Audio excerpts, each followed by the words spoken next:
ஏன்னா எங்கள் அத்தையை படிக்க வைக்க முடியல.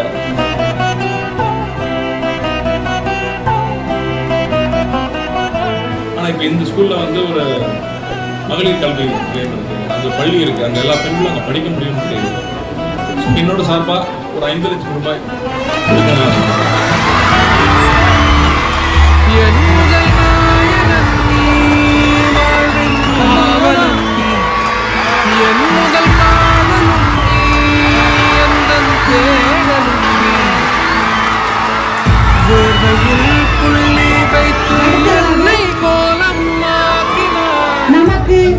இங்க வந்து ஒவ்வொருத்தரா வந்து குடை வழங்கிட்டே இருக்காங்க, ஜாஸ்தி ஆகிட்டே போயிட்டே இருக்கு. அந்த வகையில என்னோட பங்கும் இருக்கணும்னு நான் ஆசைப்படுறேன்.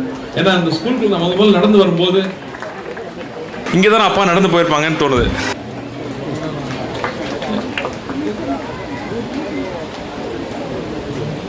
ஏன்னா எங்க அத்தையை படிக்க வைக்க முடியல.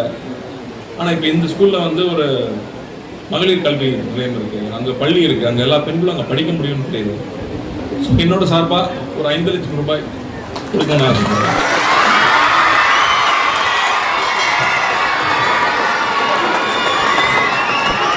நன்றி, மிக்க நன்றி.